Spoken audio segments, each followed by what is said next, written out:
जी बिल्कुल, गुज़िश्ता दिनों बलूचिस्तान के इलाके जरदालू हरनाई कोल्स माइन में जो 13 कारकुनों की हिलाकत का एक अफसोसनाक वाक़या पेश आया, उस वाक़े के खिलाफ जो है आज पाकिस्तान वर्कर्स फेडरेशन की जानिब से कोयटा प्रेस क्लब के सामने एक एहतजाजी मुज़ाहिरा किया जा रहा है। मज़ीद जानते हैं मुज़ाहिरीन से। आज हम यहाँ पे जमा हुए हैं। आप लोगों के इल्म में होगा साथियों की 2-4 दिन पहले आपके हमारे जरदालू के एरिया में जो अरनाई का इलाका है, वहाँ पे माइंस में एक बहुत बड़ा हादसा पेश आया है। जहरीली गैस भर जाने से हमारे 12 कारकुन वहाँ पे शहीद हो गए।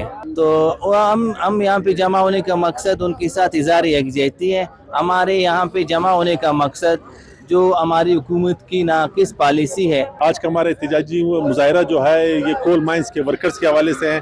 जो 3 दिन पहले जो है एक वाक़या हुआ था जरदालू अरनाई डिस्ट्रिक्ट में, जहाँ पर 12 कारकुन जो है वो शहीद हो गए थे और काम के दौरान, और 8 सीरियस इंजर्ड हो गए थे। और उसी के साथ कल रात फिर रात 1:30 बजे दुक्की डिस्ट्रिक्ट के कोल माइंस के बहुत बड़ा एक एरिया है और हमारा कोल फील्ड है, वहाँ पर 3 मजदूर जो अगवा करके ले गए।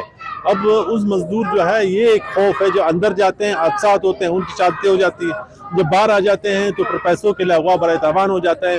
तो पूरा माइनिंग इंडस्ट्री जो है वो एक अजीब तजब्जुब का शिकार है। तो हम ये कहते हैं कि इस हादसा की रोकथाम की जाए, इनको सोशल सेफ्टी नेट में रजिस्टर किया जाए और उनकी ज़िंदगी बेहतर बनाने के लिए जो ठोस इक़दाम उठाएं। जी, जैसे कि हमने जाना, मुज़ाहिरीन का कहना है कि जो मौजूदा पॉलिसी है ऐसे माइन वर्कर्स के तहफ़्फ़ुज़ के लिए वो बोसीदा हो चुकी है, लिहाजा ज़रूरत इस अमर की है कि दोबारा से ठोस इक़दाम उठाए जाएँ और जो है नई पॉलिसीज़ मुरतब की जाएँ ताकि ऐसे वर्कर्स के तहफ़्फ़ुज़ को जो है फ़र्स्ट प्रायोरिटी पे रखा जाए। साथ ही साथ जो इस वाक़ये के ज़िम्मेदार जो है हुकूमत की नाअहली को ठहराते हुए इनका कहना है कि जल्द अज़ जल्द जो हमारे मुतालबा तस्लीम किए जाएँ, वरना हम इसी तरीके से जो है पुरएहतजाज रहेंगे।